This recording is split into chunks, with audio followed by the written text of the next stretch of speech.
A gravação já entrou, viu, Nilton?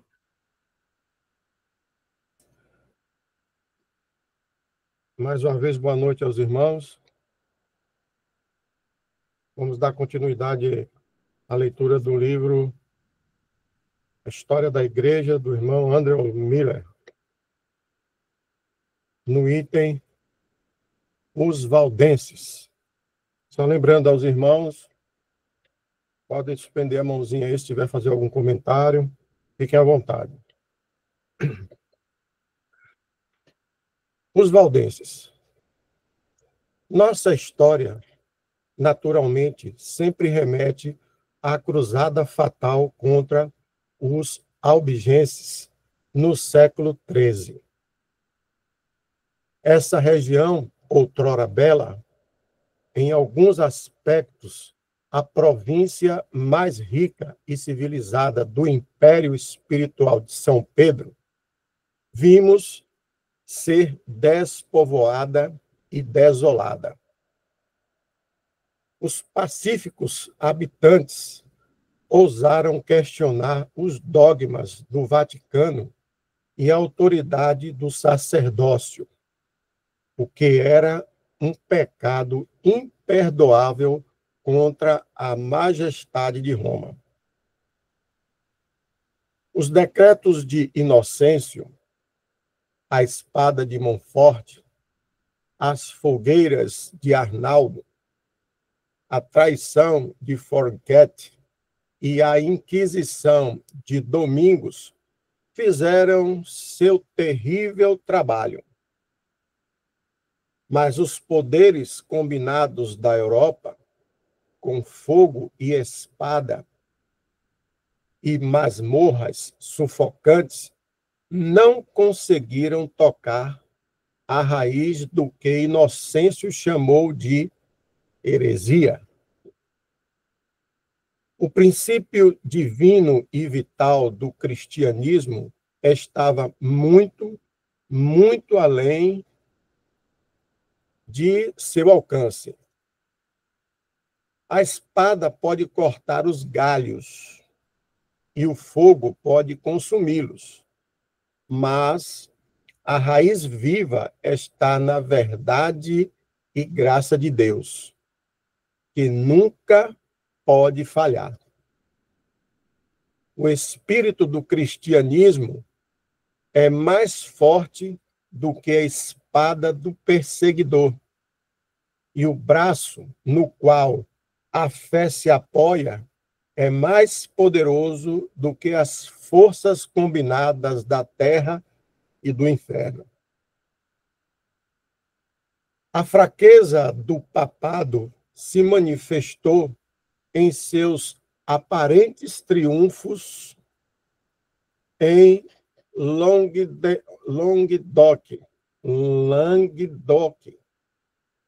Os hereges, como Jezabel pensava, foram afogados em sangue, mas um remanescente ensanguentado foi poupado na boa província de nosso Deus para dar testemunho em todas as partes da Europa da injustiça, das crueldades e do despotismo espiritual da Roma papal. Okay. Os exilados do sul da França, que haviam escapado da espada, foram até os limites extremos da cristandade, pregando as doutrinas da cruz e testemunhando com santa indignação contra as falsidades e corrupções da igreja dominante. Em diferentes partes da França, na Alemanha, Hungria e regiões vizinhas, os sectários apareceram em grande número e os papas encontraram muitos dos reis pouco inclinados a se esforçarem pela supressão dos cátaros, como os chamavam, ou das várias seitas religiosas. Também é mais do que provável que muitos dos perseguidos nessa época procurassem um lugar para descansar nos vales tranquilos do Piemonte. A mais isolada dessas regiões parece ter sido um asilo seguro para as testemunhas de Deus até o século XIV. Embora conhecidos de Cláudio, bispo de Turim, no século IX, eles aparecem ter escapado da notoriedade e do conflito até por volta do século VIII, se não mais tarde. Mas, à medida que a escuridão do papado se adensava ao redor deles, o brilho do exemplo deles tornou-se mais visível e sentido. Calúnias foram inventadas e os piedosos valdenses foram taxados de cismáticos réprobos. Estavam espalhados pelos vales de ambos os lados dos Alpes Cócios, Delfinado, do lado francês, e Piemonte, do lado italiano das montanhas.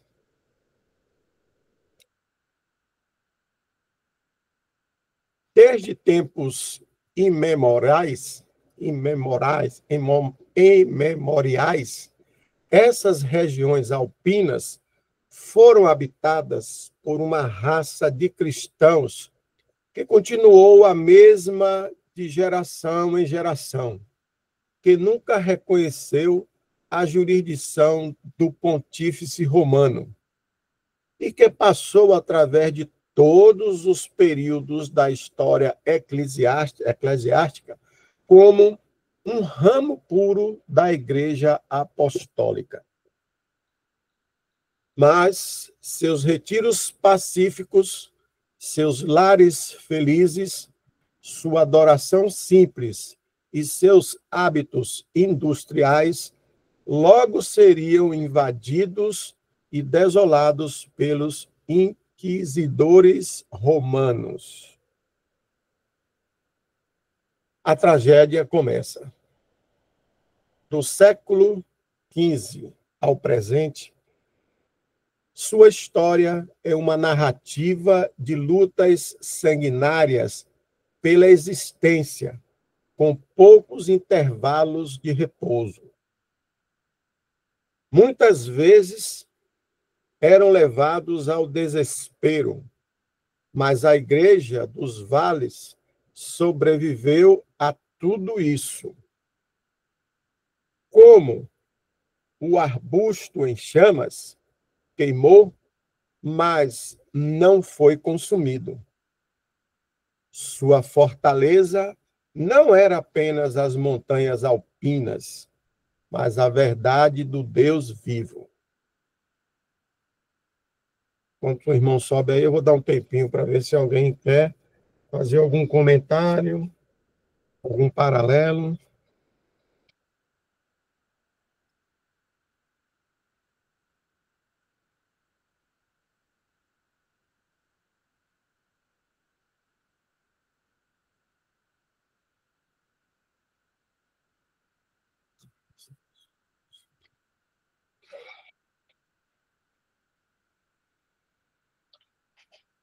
Entramos agora no item As Perseguições Valdenses.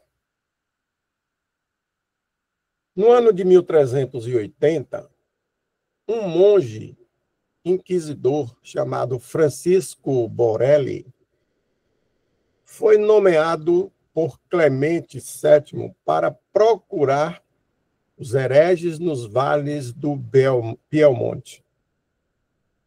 Armadas com esta bula papal, as comunas de Fraicinérias e Argentieres foram saqueadas em busca de hereges. No espaço de 13 anos, 150 valdenses foram queimados em Grenoble e 80 em torno de Fraises. Havia agora um motivo duplo para a perseguição. Uma lei foi feita para que metade dos bens dos condenados fossem para o tribunal dos inquisidores e a outra metade para seus senhores seculares. Assim, a avareza, a malícia e a superstição foram unidas contra os inofensivos camponeses. Mas essas queimadas foram muito poucas e distantes entre si para satisfazer a sede de Roma pelo sangue dos santos de Deus.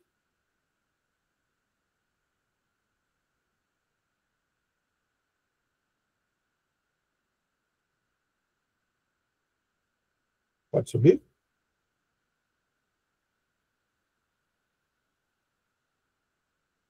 No inverno de 1400, o massacre estendeu-se e delfinado até o vale italiano de Pragela.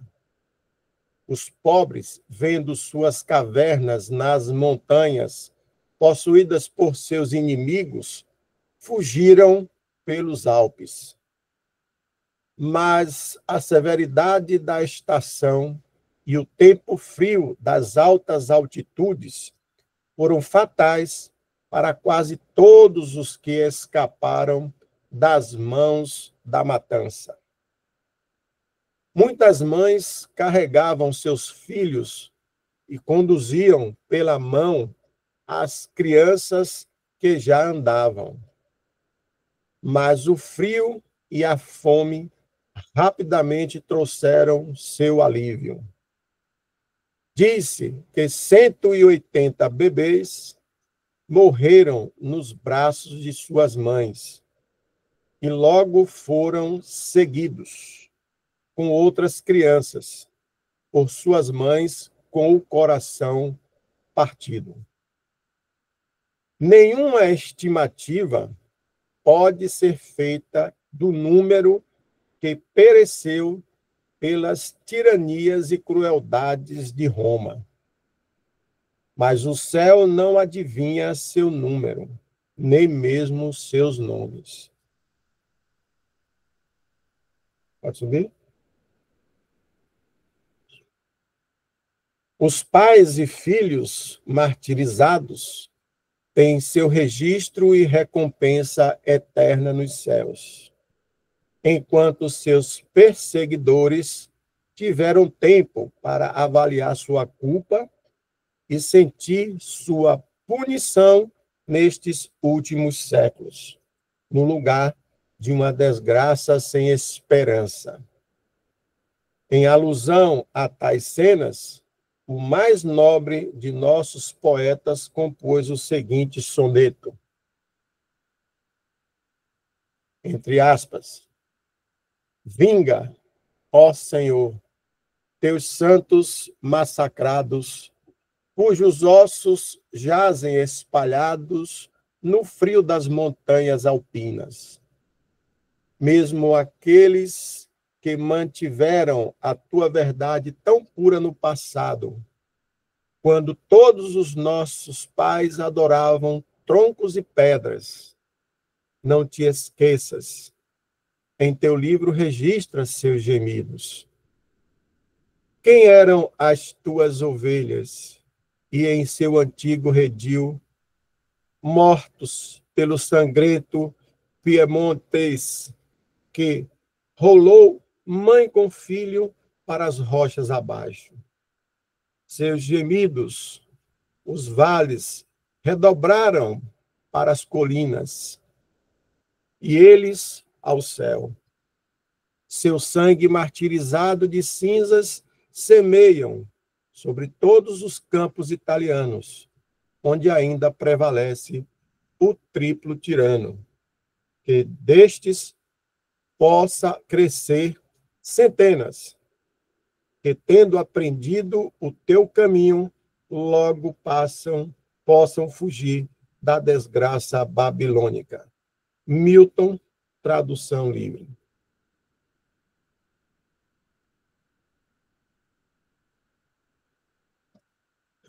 Os fogos da perseguição foram novamente acesos no vale de Francinares, no ano de 1460, por um monge da Ordem dos Frades Menores, armado com a autoridade do arcebispo de Hebrum.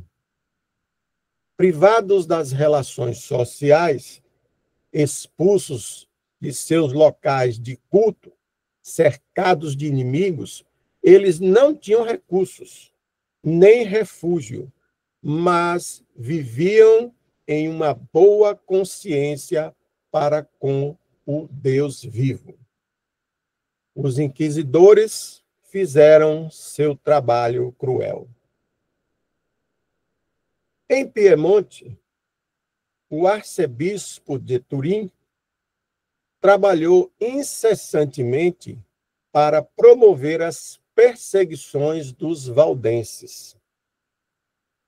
A acusação contra eles era que não faziam oferendas pelos mortos, não davam valor às missas e absolvições, e não tomavam o cuidado de redimir seus parentes das dores do purgatório.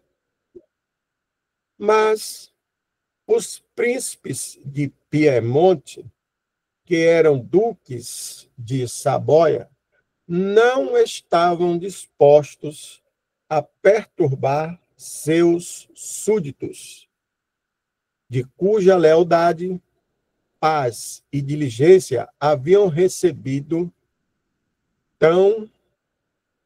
Pode subir?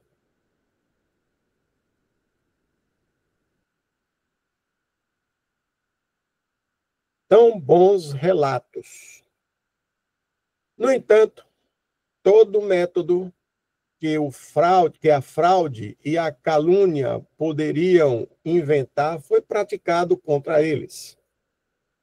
Os padres finalmente prevaleceram e o poder civil permitiu que a hoste do dragão satisfizesse sua sede de sangue. Vou dar uma paradinha aqui. Irmão Jefferson, pode voltar um pouquinho aí, onde fala sobre purgatório? Aqui. A acusação contra eles era que não faziam oferendas pelos mortos, não davam valor às missas e absolvições e não tomavam o cuidado de redimir seus parentes das dores do purgatório. A palavra purgatório, e aí eu vou fazer um textozinho aqui e uma indagação com os irmãos mais experientes aí. Eu só ouvi a expressão purgatório quando ainda exercia a minha atividade no catolicismo. Eu frequentava a igreja de São Francisco e tinha lá os capuchinhos. Eu já contei mais ou menos essa história para alguns irmãos, mas naquela época eu quase que estava bastante inclinado para ser um capuchinho. E já fazia muitas coisas ali no altar como auxiliar. Eu pergunto, aos irmãos mais experientes aí no que comporta ao texto bíblico, e que também tem a própria Bíblia Católica, né? Onde tem ali aquelas versões, tem Bíblia Católica, James King, e por aí vai, né?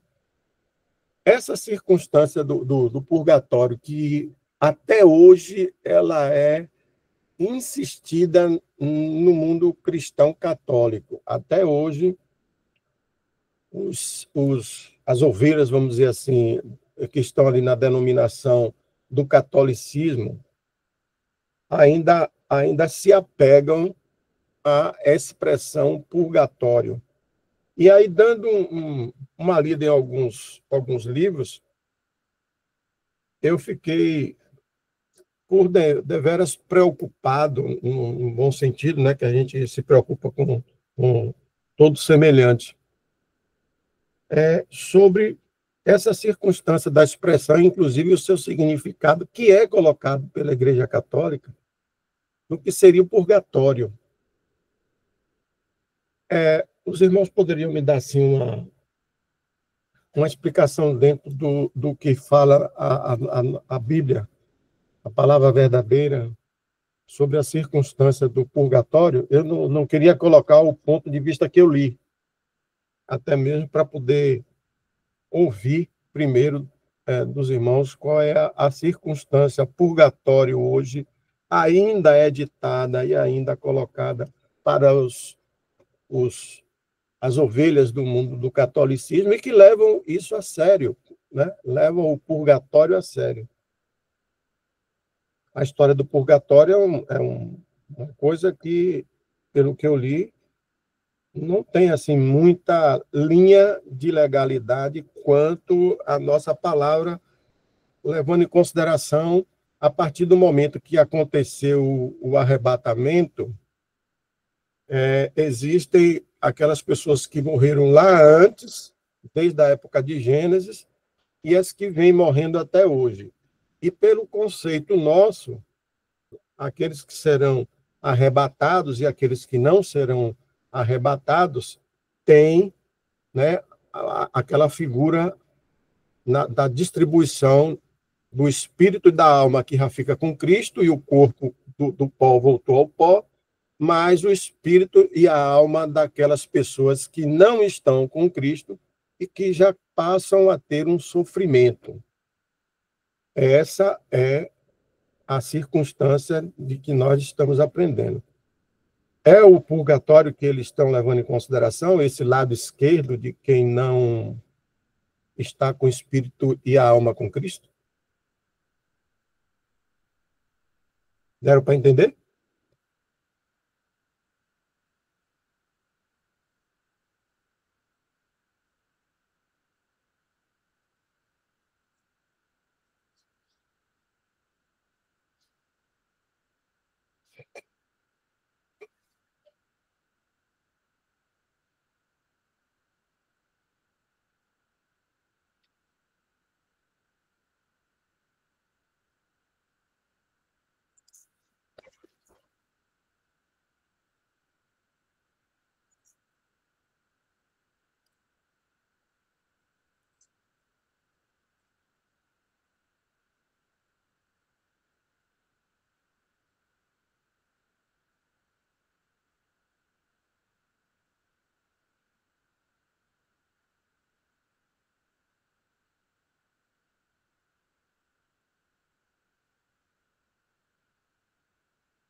Irmão Newton, eu não vou saber te explicar, mas uma coisa eu sei,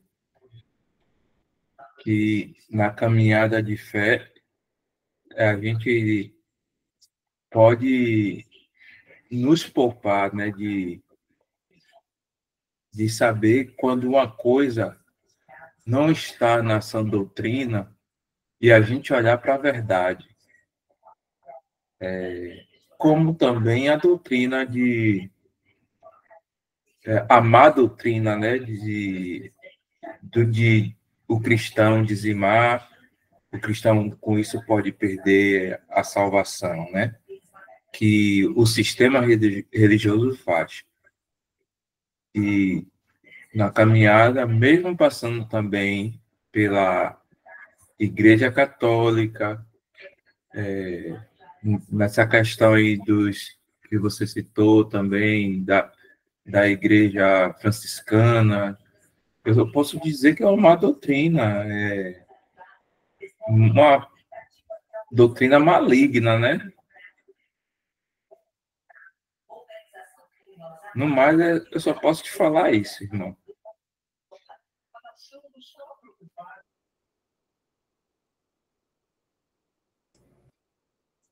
Tem algum outro irmão aí também que possa exprimir a palavra? Expressar? Se não tiver, não tem problema, não.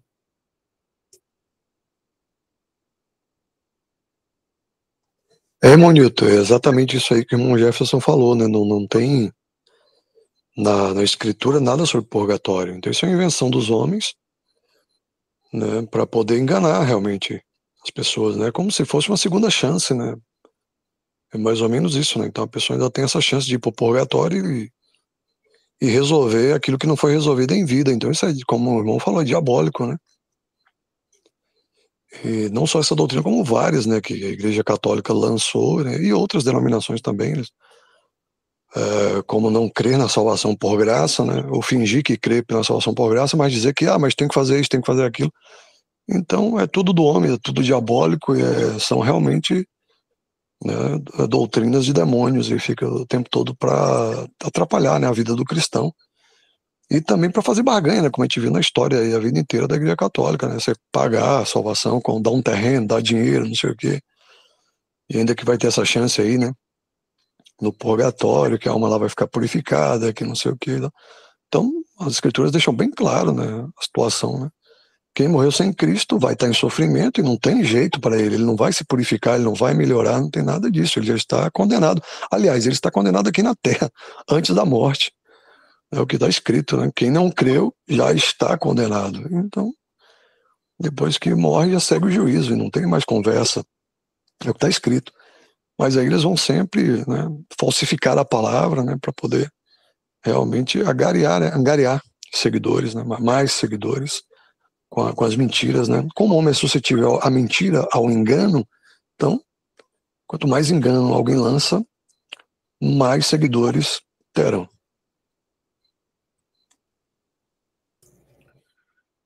Ok, grato. Eu aproveitei essa passagem aí, e nós tivemos os pais de um amigo aqui que faleceram, e eles são católicos, e o mundo católico tem aquela situação de missa de 7º dia, missa de 30º dia, missa de 1 ano, e por aí vai. Eu compareci pela circunstância de solidariedade e terminei de lá da porta onde eu estava, conversando com outras pessoas lá de fora, mas eu ouvi o sacerdote, ainda hoje, século XXI, praticamente batendo na porta, 22, olha lá, falando sobre essa situação de purgatório. Aí eu fiquei assim na cabeça, meu Deus, meu pai, que negócio. E a estatística ainda estava dizendo que em todo o mundo o catolicismo ainda é o que supera todas as demais denominações e outros segmentos, né? Acho que o evangélico já está chegando, assim, uma escala razoável, mas o catolicismo ainda é um número maciço e levam essas coisas erradas, né? Essa má doutrina para não só aqueles que estão vindo, e aqueles que estão vindo levam para casa e levam para os seus filhos. Quer dizer, as pessoas que, não pela circunstância do pecado original, mas pela circunstância da inocência, que ainda está crescendo, né? Está ali com 6 anos, 7 anos, aí vai fazer aquele catecismo lá e tal, e aí botam também na cabeça já daquela criança a circunstância do purgatório. Quer dizer, então há um crescimento, né, e uma evolução para a adolescência e, consequentemente, para o adulto, com uma lavagem cerebral, que é a coisa de criança, para poder, só o Espírito Santo mesmo para trabalhar. Porque eu me lembro de algumas coisas que nós estudamos no mundo militar, por exemplo, o japonês, o chinês, desde gurizinho, 3 anos, 4 anos, os meninos já são disciplinados a fazer determinadas coisas, que quando chega na fase adulta, é difícil você implantar na cabeça da pessoa uma coisa diferente. É a mesma coisa que o catolicismo faz com relação a isso. Mas obrigado aos dois irmãos pelo... Tranquilo. E só para complementar, Newton, a questão de número, né? Sempre o mundo jaz no maligno, né? O príncipe deste mundo é o pai da mentira. Então é óbvio que vai sempre crescer onde tiver mentira, onde a mentira for pregada, vai aumentar o número de pessoas. Agora, a salvação não tem nada a ver com isso, né? Porque não é o que a gente faz ou deixa de fazer que vai salvar alguém. E sim a morte do Senhor, a sua graça, o seu amor, a fé nessa pessoa que morreu e que ressuscitou. Então, o Senhor sempre vai ter a preeminência, né? O número de salvos, com certeza, será maior do que o número de perdidos. Porém, testemunho, o modo de andar aqui na Terra, com certeza absoluta, o número maior sempre será o do engano. Sempre foi assim.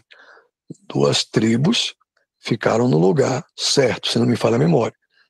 E as 10 no lugar errado de adoração. Então é sempre assim. Quando a gente não pode ter dúvida disso. São princípios que a gente vai aprendendo na palavra, entendeu? É sempre um remanescente. Quem vai estar, na verdade, é um remanescente. Mesmo assim, não foi porque o remanescente, as 2 tribos, ou um remanescente aqui, ou nesse tempo, ou no tempo passado, ou no tempo futuro, será melhor. É tão igual quanto todos os outros seres humanos. Mas aprove a Deus separar um resto para o seu louvor, para a sua glória, para permanecer na verdade. É uma obra dele e fica muito claro que a maioria prefere, mesmo salvos, prefere o engano do que a verdade. Se o Senhor não separar, está escrito, né, se o Senhor não deixar Isaías, né, na profecia, né, se o Senhor não tivesse deixado um resto, seríamos feitos como Sodoma e Gomorra, alguma coisa assim. Então, é sempre isso. Vai ser sempre um número menor. Estar com a verdade é número pequeno. Se for número grande, mude o caminho. Pode sair fora porque tem alguma coisa errada. Ok. O irmão terminou com essa explicação agora, me lembrando de uma passagem que sempre falam sobre a porta estreita e a porta larga, né? As coisas mais fáceis, todo mundo gosta de ir porta larga. As coisas mais difíceis, poucos tentam frequentar. Então, infelizmente, essa situação mesmo é que o irmão está falando. Ok, vamos lá. Pois não. Devemos considerar que tem se o irmão puder também achar, né, que tem uma passagem que diz que esses homens introduzem má doutrina engenhosamente. Então, assim, tem homens que, na ignorância, eles trazem a própria doutrina.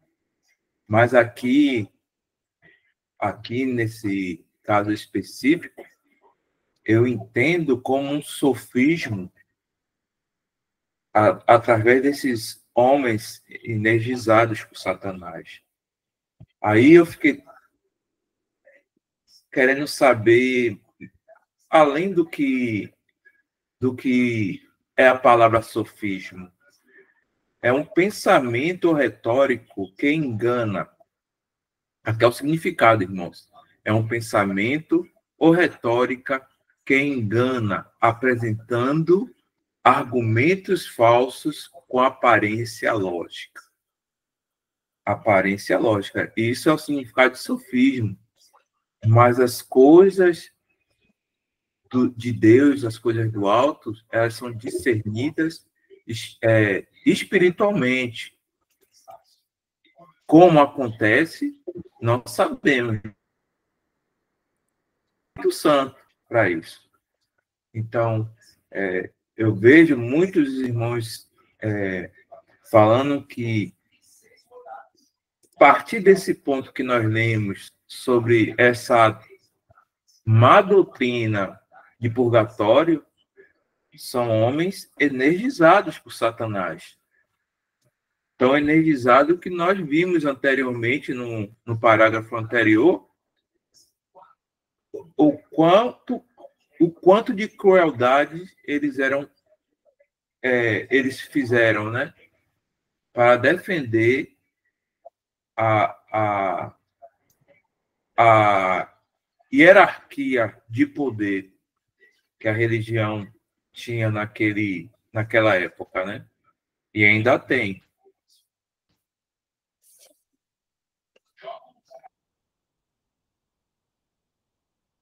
Ok. Se Deus assim permitir, na quinta-feira eu lembrei da indagação que me fizeram e eu estou dando uma lida aqui em várias coisas para poder ter uma resposta, mas antes eu gostaria de dialogar na quinta-feira com os irmãos sobre essa indagação, que é muito, assim, do ponto de vista histórico, curioso, e seria interessante, se possível, e Deus assim permitindo, a gente poder deixar uma resposta, né? Mesmo porque não fui até evangélico mesmo. E eu digo, poxa, está no mundo evangélico e esse detalhe dessa pergunta eu fiquei assim com a cabeça um pouco confusa, mas a circunstância é porque toca em situações que tá ligado àquele o descendente de Sete, Enoque. Aí, se os irmãos puderem me lembrar, na quinta-feira eu posso fazer a pergunta. É sobre Enoque. É uma coisa muito interessante. Eu tenho, assim, uma coisa na cabeça, né, para poder... Mas é um pensamento meu que aí eu não gostaria de expor. Eu quero procurar mais na palavra para poder ver que tipo de encontro de resposta pode ser dado ou não ser dado. Paciência. Vamos lá. Irmão, só um detalhe, quando a pessoa perguntar essa questão, né, por exemplo, do purgatório, e ainda é um evangélico, você pede a ele qual é a base bíblica, entendeu? Qual é a base bíblica? Me traga os versículos que falam sobre purgatório. Porque de Gênesis Apocalipse você não acha um. Então, não tem o que contraditar, não tem o que falar, irmão, não existe na Bíblia, me mostre e aí a gente pode conversar. Qual é o versículo que você tem base para o purgatório? Porque o que a gente encontra é muito claro. Quem não crê já está condenado. Como é que vai passar pelo purgatório? Então a Bíblia vai entrar em contradição. E o homem, depois da morte, segue-se o juízo. Então, fica muito claro. Quem é salvo foi escolhido antes da fundação do mundo, está salvo, creu, está salvo, foi eleito, foi predestinado, e quem não creu já está condenado. Então, passar por purgatório, aí não existe na palavra nenhuma base para essa ideia. Então, assim, do catolicismo não me admira muito, eu nem me preocupo muito com casamento, que eles proíbem, é tanta coisa que eles criaram, que eles inventaram, não precisa nem ir para a Bíblia, basta ir para os livros de história deles mesmo. e mostra o tanto de loucura, o quanto de diabólico que é essa religião. Então, se eu fosse irmão, nem perdia muito tempo, não, só deixava claro para a pessoa, me traga já com muita educação, é claro, né, com muito amor, me traga os versículos, irmãos, que você tem base para estar crendo nessa loucura aí. Se você tiver, amém. Mas não tem versículo, não tem base bíblica, não tem nada, a não ser o livro que eles têm lá, né? Aí não faz parte da nossa Bíblia, aí não tem como, a gente não vai entrar nesses livros que eles têm a mais lá, para justificar as mentiras deles. Então, é bem simples assim. Na realidade, quando o irmão... Foi bom tocar no assunto. O que ele colocou sobre o fundamento bíblico a respeito disso foi Mateus 12, 30... Deixei marcado aqui. Mateus, capítulo 12, verso 31. Eu vou ler para os irmãos aqui para ter uma ideia. Portanto, vos digo, todo tipo de pecado e blasfêmia será perdoado aos homens, mas a blasfêmia contra o Espírito não será perdoada. Eu disse, bom, e qual é o sentido de você trazer purgatório para o fundamento do 31, do verso 31? Ele disse, é porque é o 31, primeira parte, porque o 31, a segunda parte, não tem salvação. Então, aí ele botou assim, aí tudo bem, vamos raciocinar aqui. Portanto, vos digo, ele quer se referir a essa primeira parte aqui, todo tipo de pecado, todo. Quando Deus colocou aqui, não excluiu nenhum. Todo tipo de pecado e blasfêmia, ó, coisa séria, será perdoado aos homens. Aos homens. Mas a blasfêmia contra o Espírito não será perdoada. Quando será perdoado aqui aos homens, pelo que nós estudamos, é porque quando o Filho de Deus veio à Terra, ele está na condição de homem. Então, eles estão se baseando nisso aqui. Todo tipo de pecado e blasfêmia será perdoado aos homens. Então, se você faz uma coisa que é um pecado ou uma blasfêmia, mas esse pecado e essa blasfêmia não está ligada ao Espírito Santo, que essa não tem jeito, aí você estaria sendo encaminhado para o purgatório, porque lá você vai, na condição que a ofensa foi para o homem, você teria recuperação. Eu só consegui, rapaz, colocar esse raciocínio para tentar entender o ponto de vista deles aqui, porque realmente a parte 2 do verso é inaceitável, né? Ou seja, a blasfêmia contra o Espírito Santo não será perdoada, o próprio Deus já está dizendo aqui. Mas eles estão fincando que o purgatório está ligado à possibilidade de um perdão, uma circunstância por conta disso aqui. Todo tipo de pecado e blasfêmia será perdoado aos homens.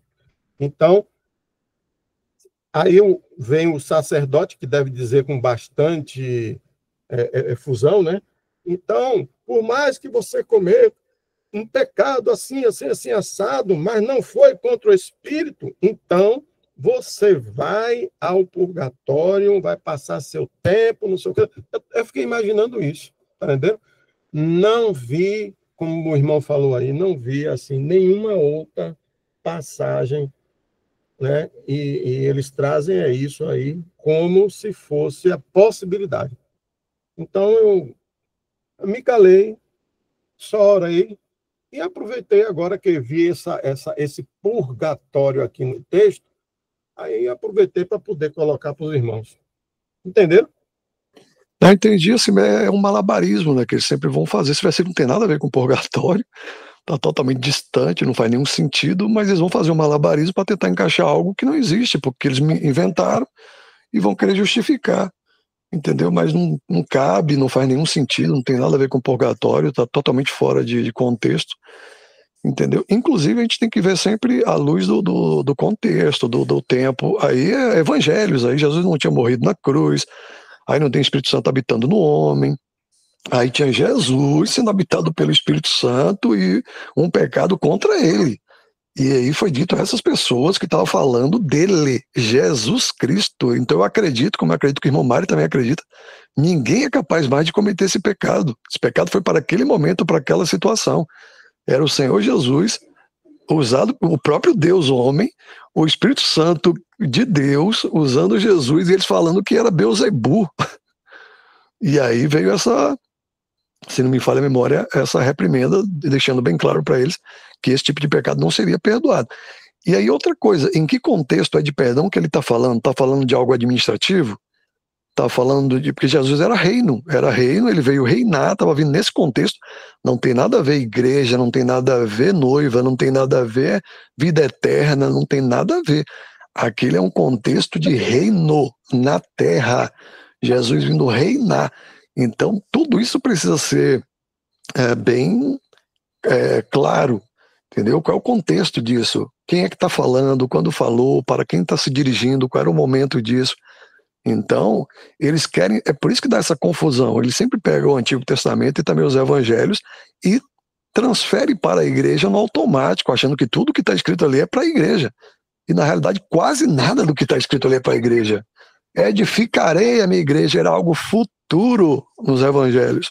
Exato. Não tinha igreja ali, não tinha plano de igreja ali, tinha Jesus vindo reinar para Israel, para o seu povo, como estava nas profecias, e ele seria rejeitado. Então, tudo que é dito ali, a gente tem que tomar muito cuidado, porque senão a gente pode terminar trazendo para a igreja a questão. Então, certamente esse pecado nem é impossível acontecer hoje. É impossível, certamente. E aí, quando diz que para todo tipo de pecado tem perdão, é claro, aí já está pensando em futuro, porque o sangue de Cristo é suficiente para perdoar todos os pecados, porque está escrito, ele levou todos, não alguns, ele levou todos os nossos pecados. Já a gente não era nem nascido, viu? Isso. É verdade. E a época, como você falou aí, o irmão falou, era a época que falava sobre a blasfêmia pelos fariseus, né? Que vinha aquele confronto com Cristo. Então, Deus, com toda a sua sabedoria, ao tempo, ao espaço e ao momento. O problema é que hoje, volto a dizer, não sei se foi o irmão Isaac ou o irmão Jefferson aí, a artimanha colocada pelos líderes que são especialistas em fazer esse tipo de suposição para poder colocar um fato inverídico como um verídico, eles são craques nisso. Eu me lembro, eu acho que todos os irmãos lembram isso, a própria fala do diabo quando estava representado lá pela serpente, que modificou a palavra que estava de Deus na boca dele, colocando para Eva um outro sentido, né? Não morrerás. Quem disse que morrerá? Vai ficar mais inteligente. Então, essa possibilidade, esse treinamento, essa facilidade, essa arquitetura de poder burlar o texto e colocar um parecido, um semelhante, não é a mesma coisa, não é a mesma coisa, não. Dá uma dor de cabeça que não queira saber. Tem razão. Sabe as palavras. Satanás usou a palavra, lembra? Com o Senhor lá no deserto. Exato. É o que os seguidores dele vão fazer, os ministros dele vão fazer o quê? A mesma coisa, se estão, como o Jefferson falou, estão sendo energizados por Satanás. Então vão fazer a mesma coisa, vão pegar a palavra e vão falsificar a palavra. Né? Satanás falava, transforme suas pedras em pão e coma, tá? Nem só de pão viverá o homem, mas de toda a palavra que sai da boca de Deus. Então ele sempre usou também a própria palavra para tentar o Senhor. Só que fora de contexto, totalmente errado, como os ministros dele fazem até hoje. É bem assim. Ok. Beleza. O irmão Alexandre botou aqui 2 Timóteo, capítulo 3. Irmão Jefferson, quer botar aí para ver o que é?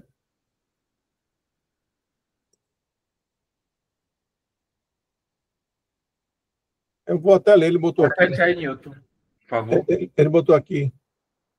Ah, 2 Coríntios 11? Ele botou aqui, 2 Timóteo, capítulo 3. Aqui tem assim. Mas os homens maus e enganadores irão de mal para pior, enganando e sendo enganados. Tu, porém, permanece naquilo que aprendeste e de que fostes inteirado, sabendo de quem o tens aprendido, e que, desde a tua meninice, sabes as sagradas letras, que podem fazer-te sábio para a salvação, pela fé que há em Cristo Jesus. E Leônidas botou aqui 2 Coríntios 11, 13, 14, mas ele não botou o texto. 2 Coríntios 11,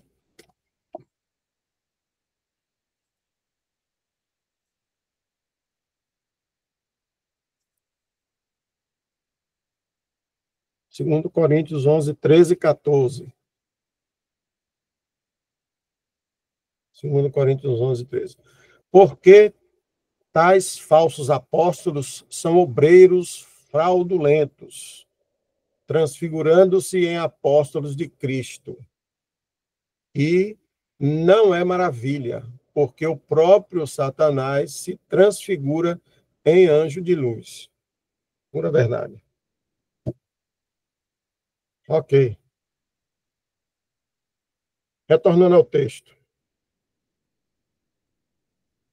Você quer dar uma olhada aí para ver se é muito longo, irmão Jefferson? Porque se não for, eu já desço e a gente já fica no próprio... Não, pode continuar. Vamos lá. Por volta do ano de 1486, a memorável bula de Inocêncio VIII deu poderes ilimitados a Alberto de Capitanês, arquidiácono de Cremona, para levar o confisco e a morte para os vales infectados, entre aspas, infectados. Um exército de 18.000 foi levantado e precipitado sobre os retiros nas montanhas dos valdenses. Levados ao desespero e aproveitando as vantagens naturais de sua posição geográfica, eles se defenderam com bastões de madeira e bestas, as mulheres e crianças rezando, e transformaram em confusão essa grande força militar. A Casa de Saboia, que foi estabelecida como autoridade suprema em Piemonte em meados do século VIII, agiu de maneira branda e tolerante para com o povo banido. Mas é triste dizer, a mãe regente, assim como foi com Teodora e Irene durante a juventude de seu filho, foi a primeira a assinar um documento oficial para sua perseguição.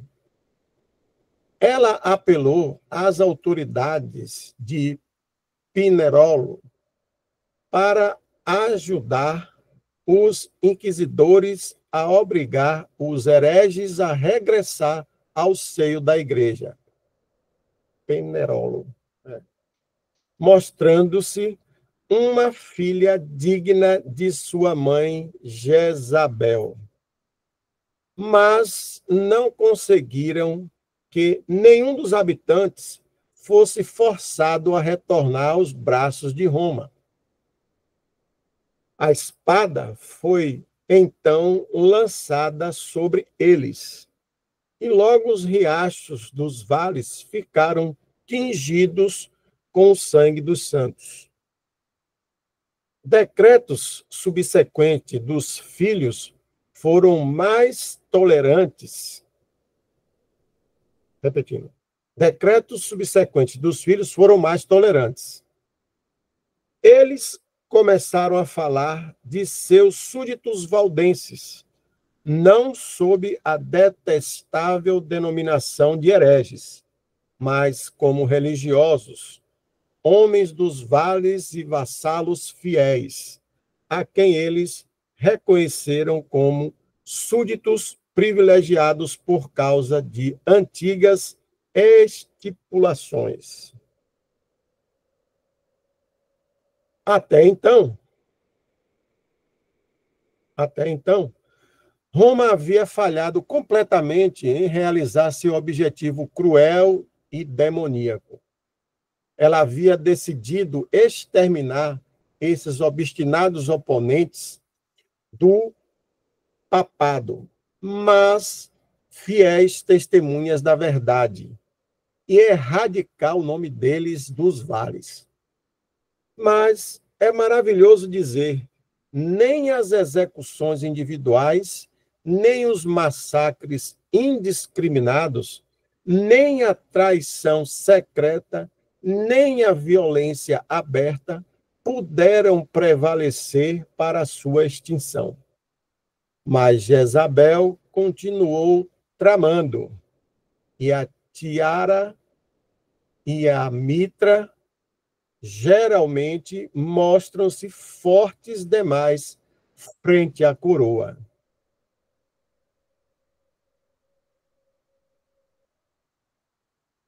O próximo item, se assim Deus permitir, a próxima reunião, os missionários valdenses. Se o irmão puder anotar aí. Eu fico aqui imaginando, irmão Jefferson e os demais, a morte dessa Jezabel deve ter sido um negócio louco, né? Porque vai tirar a malvadez assim de longe, viu?